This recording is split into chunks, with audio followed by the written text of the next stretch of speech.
अक्सर लोग कहते हैं कि जो दिखता है वही सच होता है। मगर इस दुनिया के बाजार में सबसे महंगा झूठ वही है जो सबसे ज्यादा सच दिखाई देता है। आज की कहानी किसी पुराने जमाने के राजा रानी की नहीं, बल्कि आज के दौर के एक ऐसे शहर की है जहां की हवा में ही चालाकी घुली हुई थी। इस शहर का नाम था जफराबाद, और जफराबाद के सबसे व्यस्त चौराहे पर एक पुराना नीम का पेड़ था, जिसके नीचे एक आदमी पिछले 10 सालों से बैठा था। उसका नाम था सादिक। सादिक की आंखों पर एक काला चश्मा चढ़ा रहता था। उसके कपड़े फटे पुराने थे और सामने एक लोहे का कटोरा रखा रहता था। आने जाने वाले लोग उसे एक लाचार और बेचारा अंधा भिखारी समझते थे। कोई उसके कटोरे में 1 रुपया डालता तो कोई उसे बासी रोटी दे जाता। लेकिन सादिक कोई मामूली भिखारी नहीं था। वो इस शहर का सबसे बड़ा कलाकार था। उसकी आंखें पूरी तरह ठीक थीं। वो बाज की तरह तेज देख सकता था। लेकिन उसने दुनिया को ये यकीन दिला रखा था कि उसकी दुनिया में सिर्फ अंधेरा है। सादिक का मानना था कि लोग अंधे के सामने अपनी हर काली करतूत खोलकर रख देते हैं, क्योंकि उन्हें लगता है कि ये अंधा देख नहीं सकता तो गवाही क्या देगा। इसी गलतफहमी का फायदा उठाकर सादिक ने पिछले 10 सालों में इतने राज इकट्ठे कर लिए थे कि अगर वो चाहे तो आधे शहर को जेल भिजवा दे। लेकिन सादिक को इन छोटी मोटी बातों में दिलचस्पी नहीं थी। उसे इंतजार था उस एक बड़े मौके का जो उसकी जिंदगी बदल दे और उसे इस धूल भरे चौराहे से उठाकर किसी महलों वाली जिंदगी में ले जाए। और वो मौका आज आने वाला था। दिन मंगलवार का था और चौराहे पर भीड़ कुछ ज्यादा ही थी। सादिक अपने फटे हुए कंबल में दुबका बैठा था और मजे से लोगों की बातें सुन रहा था। तभी वहां एक बड़ी सी काली कार आकर रुकी। कार का दरवाजा खुला और उसमें से शहर का सबसे बड़ा जौहरी सेठ दीनदयाल बाहर निकला। सेठ दीनदयाल देखने में जितना मोटा था, अक्ल से उतना ही मोटा भी था, मगर चालाकी में वो लोमड़ी का उस्ताद था। उसके हाथ में एक काले रंग का चमड़े का बैग था, जिसे उसने अपनी छाती से ऐसे चिपका रखा था जैसे कोई मां अपने बच्चे को चिपकाए रखती है। सादिक ने अपने काले चश्मे के पीछे से कनखियों से देखा। उसकी अनुभवी नजरों ने तुरंत भांप लिया कि उस बैग में कुछ तो गड़बड़ है। सेठ दीनदयाल सीधा नीम के पेड़ के पास आया जहां सादिक बैठा था। सेठ ने सादिक के कटोरे में सिक्का डालने की बजाय अपनी पान की पीक थूक दी और हंसते हुए अपने मुनीम से बोला कि देख रहे हो मुनीम जी, ये अंधा भी क्या किस्मत लेकर आया है। दिन भर बैठा रहता है और हराम का खाता है, और एक हम हैं कि करोड़ों का माल इधर से उधर करने में पसीना बहा रहे हैं। मुनीम ने डरते हुए कहा कि सेठ जी धीरे बोलिए, कोई सुन लेगा। सेठ ने सादिक के पैर पर एक लात मारी और बेपरवाही से बोला कि अरे ये अंधा है, इसे क्या पता कि मैं क्या बात कर रहा हूं, और अगर सुन भी ले तो पुलिस इसकी गवाही मानेगी क्या। सादिक ने वो लात चुपचाप खा ली। उसने उफ तक नहीं की। उसने अपने चेहरे पर वही बेचारगी वाला भाव बनाए रखा, लेकिन मन ही मन उसने कसम खाई कि आज ये लात तुझे बहुत महंगी पड़ेगी सेठ। सादिक के कान रडार की तरह खड़े हो गए थे। सेठ और मुनीम पेड़ की आड़ में खड़े होकर फुसफुसाने लगे। सेठ कह रहा था कि सुन मुनीम, आज रात 12 बजे पुरानी हवेली के पीछे वाले गोदाम में ये बैग उस पार्टी को देना है। इसमें 20 करोड़ के वो नायाब हीरे हैं जो हमने स्मगलिंग से मंगवाए हैं। पुलिस को भनक भी नहीं लगनी चाहिए। मुनीम ने कांपते हुए कहा कि सेठ जी, बैग तो ठीक है, लेकिन चाबी तो आपने अपनी जैकेट की अंदर वाली जेब में 12 बजे रखी है ना। सेठ ने अपनी जैकेट पर हाथ फेरा और घमंड से बोला कि हां, चाबी मेरे दिल के पास है। जब तक मैं जिंदा हूं ये बैग कोई नहीं खोल सकता। सादिक ने एक गहरी सांस ली। 20 करोड़, ये रकम इतनी बड़ी थी कि सादिक की अगली 7 पुश्तें राज कर सकती थीं। उसका दिमाग कंप्यूटर से भी तेज चलने लगा। उसने सोच लिया कि ये बैग अब सेठ के गोदाम तक नहीं, बल्कि सादिक की झोपड़ी तक जाएगा। लेकिन समस्या ये थी कि सेठ के साथ 4 हट्टे-कट्टे पहलवान बॉडीगार्ड थे, जो साए की तरह उसके साथ चलते थे। एक अंधे भिखारी के लिए उनकी नजरों से बचकर चोरी करना नामुमकिन था, लेकिन सादिक तो नामुमकिन को मुमकिन करने का ही उस्ताद था। उसने तुरंत अपने नन्हे साथी छोटू को इशारा किया। छोटू एक 10 साल का अनाथ बच्चा था जो सादिक को अपना गुरु मानता था। छोटू दौड़ा दौड़ा आया। सादिक ने उसके कान में कुछ फुसफुसाया। छोटू के चेहरे पर एक शैतानी मुस्कान आ गई और वो भीड़ में गायब हो गया। शाम होने वाली थी। सेठ दीनदयाल पास ही की एक दुकान में कचौड़ी खाने के लिए रुका। उसका बैग अभी भी उसकी बगल में दबा हुआ था। बॉडीगार्ड्स ने चारों तरफ घेरा बना रखा था। सादिक अपनी लाठी टेकता हुआ धीरे धीरे उस दुकान की तरफ बढ़ा। वो ऐसे चल रहा था जैसे उसे कुछ दिखाई नहीं दे रहा हो। वो जानबूझकर भीड़ से टकरा रहा था और माफी मांग रहा था। जैसे ही सादिक सेठ के करीब पहुंचा, अचानक बाजार में शोर मच गया। छोटू ने बाजार के सांड को एक लाल कपड़ा दिखा दिया था और वो सांड बेकाबू होकर सीधे सेठ की दुकान की तरफ भागा आ रहा था। लोग जान बचाने के लिए इधर उधर भागने लगे। भगदड़ मच गई। धूल का गुबार उठ गया। बॉडीगार्ड्स का ध्यान सांड को रोकने में लग गया। इसी अफरातफरी का फायदा उठाकर सादिक लड़खड़ाता हुआ सीधा सेठ दीनदयाल के ऊपर जा गिरा। सेठ कचौड़ी छोड़कर चिल्लाया कि अरे अंधे, देख के नहीं चल सकता क्या? मेरी नई शेरवानी खराब कर दी। सादिक ने घबराते हुए सेठ के पैर पकड़ लिए और रोने का नाटक करने लगा कि माफ कर दो मालिक, मैं अंधा हूं, मुझे कुछ दिखाई नहीं दिया। इसी ड्रामे के बीच सादिक के हाथ बिजली की रफ्तार से चले।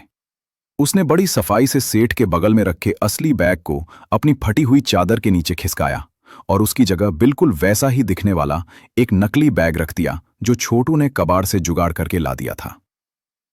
ये सब कुछ पलक झपकते ही हो गया। सेठ ने सादिक को धक्का दिया और गालियां देते हुए अपना बैग उठाया। उसे जरा भी शक नहीं हुआ कि उसके हाथ में जो बैग है वो अब हीरों से नहीं बल्कि पुराने अखबारों और ईंटों से भरा है। सादिक लाठी टेकता हुआ वहां से खिसक लिया। उसका दिल इतनी जोर से धड़क रहा था मानो छाती फाड़कर बाहर आ जाएगा। वो जानता था कि अभी खेल खत्म नहीं हुआ है। असली खेल तो अब शुरू होगा जब सेठ को पता चलेगा कि वो लुक चुका है। सादिक बाजार की तंग गलियों से होता हुआ शहर के पुराने कब्रिस्तान की तरफ भागा, जहां उसकी एक गुप्त जगह थी। बारिश शुरू हो चुकी थी और बादलों की गड़गड़ाहट सादिक के डर को और बढ़ा रही थी। वो जानता था कि अगर सेठ के आदमियों को पता चल गया तो वो उसे जिंदा जमीन में गाड़ देंगे। दोस्तों, कहानी एक बहुत ही नाजुक मोड़ पर आ खड़ी हुई है।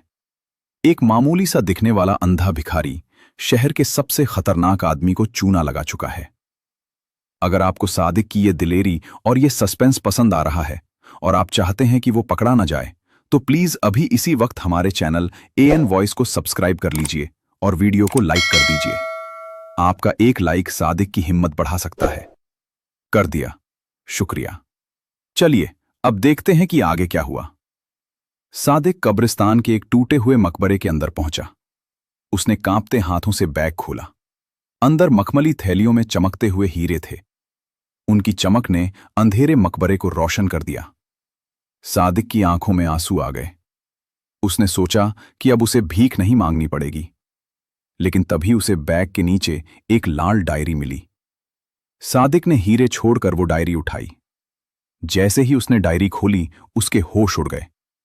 उस डायरी में हीरों का हिसाब नहीं था, बल्कि शहर के बड़े बड़े नेताओं और पुलिस वालों के काले कारनामों का कच्चा चिट्ठा था। और सबसे भयानक बात यह थी कि पहले पन्ने पर शहर के पुलिस कमिश्नर का नाम था, जो सेठ का पार्टनर था। सादिक समझ गया कि उसने सिर्फ हीरे नहीं चुराए हैं, उसने अपनी मौत को दावत दी है। यह सिर्फ चोरी का मामला नहीं था, अब पूरा सिस्टम उसके पीछे पड़ने वाला था। तभी बाहर से गाड़ियों के सायरन की आवाज आई। सेठ दीनदयाल को पता चल चुका था और वो अकेला नहीं आ रहा था, उसके साथ पुलिस भी थी। बारिश और तेज हो गई थी और बिजली कड़क रही थी। सादिक मकबरे की दीवार से सटकर खड़ा था। बाहर पुलिस की जीप की हेडलाइट्स कब्रिस्तान के पत्थरों पर नाच रही थीं। सेठ दीनदयाल की दहाड़ सुनाई दी कि ढूंढो उस अंधे को, वो ज्यादा दूर नहीं गया होगा। आज मैं उसकी खाल खींचकर उसी का ढोल बनाऊंगा। सादिक ने अपना माथा पीटा। उसे अपनी बेवकूफी पर गुस्सा आ रहा था। उसने सोचा था कि वो हीरे लेकर भाग जाएगा, लेकिन अब तो जान बचाना भी मुश्किल लग रहा था। उसके पास दो रास्ते थे, या तो वो सरेंडर कर दे और डायरी सौंप दे, या फिर वो अपने अंधे होने के नाटक का आखिरी और सबसे बड़ा इस्तेमाल करे। सादिक ने दूसरा रास्ता चुना। उसने जल्दी से हीरे अपनी कमर में बांधे और डायरी को अपनी पगड़ी के अंदर छुपा लिया। उसने अपना काला चश्मा ठीक किया और अपनी लाठी उठाई।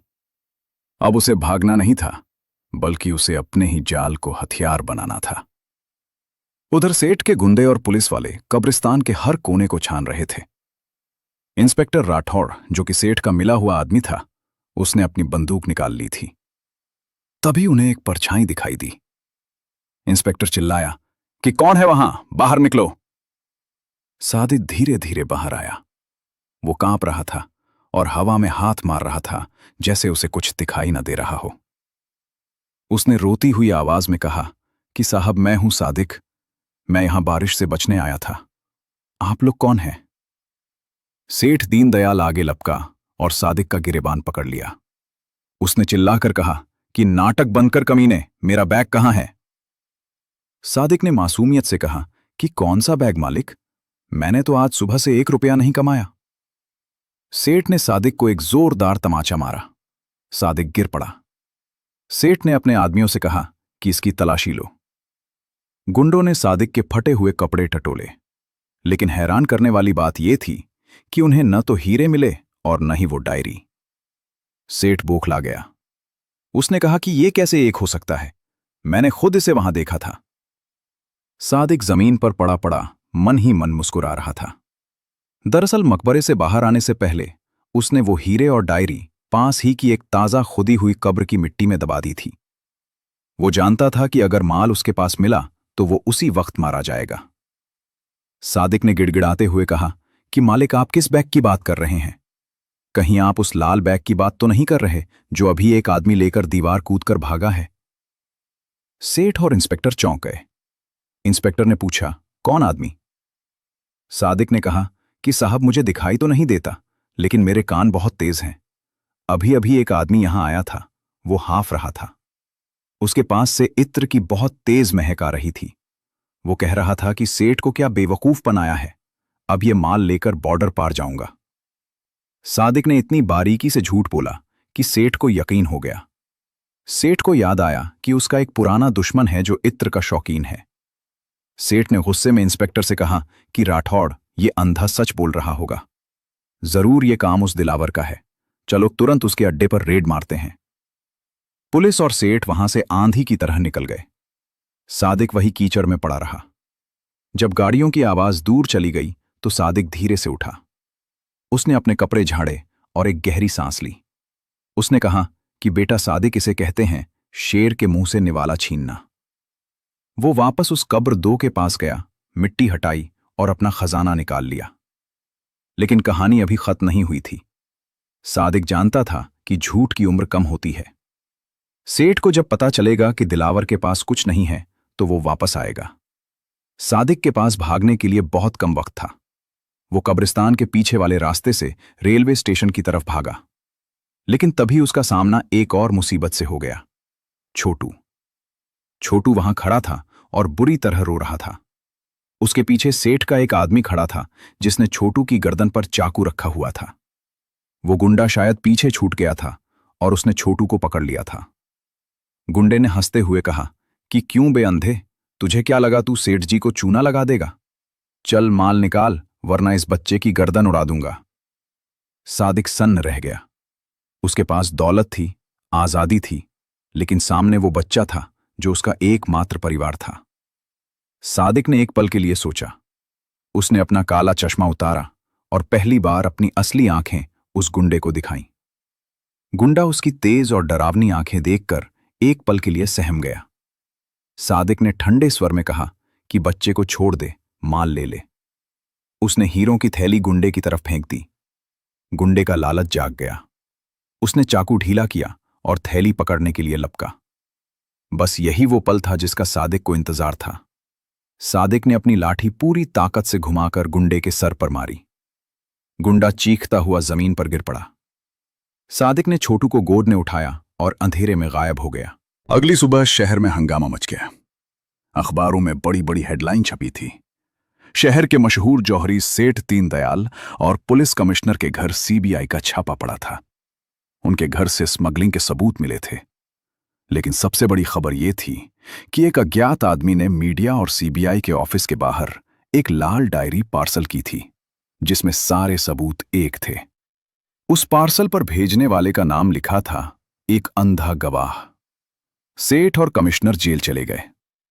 जफराबाद के लोग हैरान थे कि ये सब हुआ कैसे। उस नीम के पेड़ के नीचे अब कोई अंधा भिखारी नहीं बैठता था।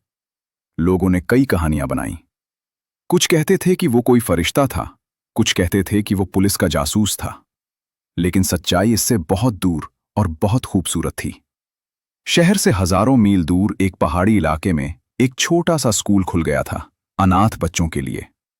उस स्कूल का प्रिंसिपल एक आदमी था जो हमेशा काला चश्मा पहनता था। वो बच्चों को अक्सर एक कहानी सुनाता था कि दुनिया में सबसे बड़ी ताकत आंखें नहीं होती, बल्कि नजर होती है।